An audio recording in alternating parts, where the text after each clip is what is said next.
Ahojte, dnes sa pozrieme na moje LEGO nákupy za mesiac október. V septembri som nekúpil ani jeden set, kúpil som akurát tak tie LEGO Marvel Spider-Man minifigurky, ale to bolo asi všetko. Čiže aspoň v októbri sa mi niečo podarilo.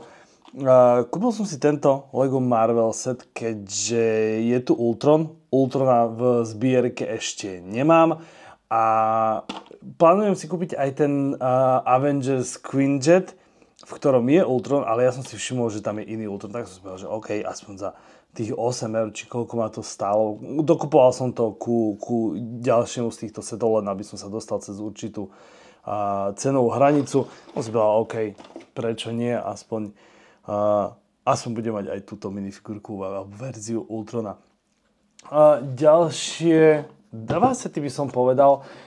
Tieto sú z Kauflandu.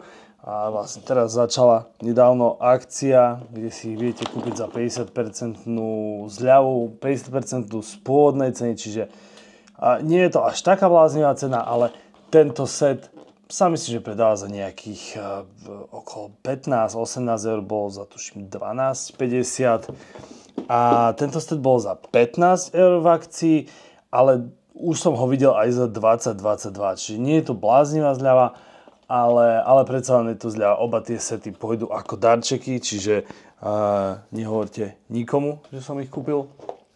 Ďalším super setom je tento Speed Champions. Ja nezbieram Speed Champions, ale mám aj predošlý Fast and Furious, teda predošlé dve auta Fast and Furious a takisto James Bondové auto. Čiže tieto filmové auta sa mi veľmi páčia. V januári majú byť takisto fantastické filmové auta z Back to the Future a Lightning McQueen, čiže to bude podľa mňa úplne super, na tie sa teším. A tento som zobral. Respektíve bol exkluzívny len pre LEGO Store, ale našiel som ho v Tesku. Tam ho majú momentálne minus 25%. Cena bola 24 alebo 23 eur za tento set. Veľmi dobre, videl som ho akurát u nás predávať len predajcov na Bazoši za 30, takže to som sa veľmi tešil.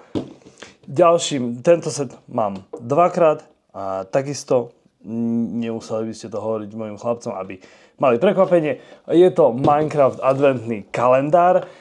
Veľmi sa z neho teším aj ja, lebo Minecraft mám rád, takisto chlapci mojho ho zbožňujú. A problém je ten, že pre mňa neostal žiaden Minecraft adventný kalendár, teda nie Minecraft, ale LEGO adventný kalendár, keďže LEGO tento rok zrušilo Marvel, čo bol môj obľúbený kalendár na otváranie, tak neviem. Fanúšikovia Marvelu, napíšte mi do komentáru, ako to riešite vy. Či vynechávate kalendár tento rok, alebo si budete kupovať nejaký iný. Ja som zvážoval, ešte City by som možno zobral. Ďalším setom, tento Batmobile, musím povedať, že som ho viac menej bral z povinnosti.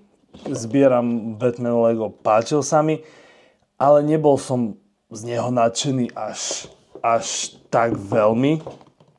Keďže mi to prišlo čudné, hlavne kvôli veľkosti.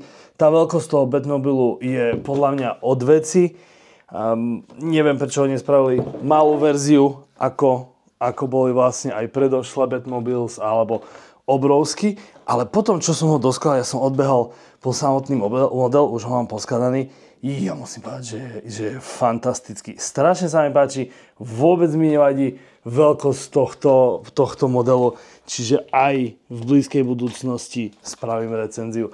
A fakt som bol úplne prekvapený, ako veľmi sa mi nakoniec zapáčilo proti tomu, že som pôvodne ani nemal až taký veľký záujem a bral som ho skôr z povinnosti. No a posledným setom je tento Spider-Man vs. Oscorp, taká mini modulárna budova. A tento set, ten sa mi veľmi páčil, hlavne kvôli množstvu minifigúrok, ktoré obsahuje a takisto, že sa dá napojiť na ostatné LEGO sety, ktoré už mám tiež v zbierke a a plánujem z nich spraviť recenziu ako úplný celok, keď tu všetky 3 Lego sety, ktoré sú zatiaľ vydané pre túto modulárnu ulicu, tak aj to plánujem natočiť. Ja vám veľmi pekne ďakujem za pozornosť, nezabudnite na odber a budem sa veľmi tešiť. Dúfam, že už sme sa dostali cez hranicu 500 odberateľov a hádam, pôjdeme ešte ďalej.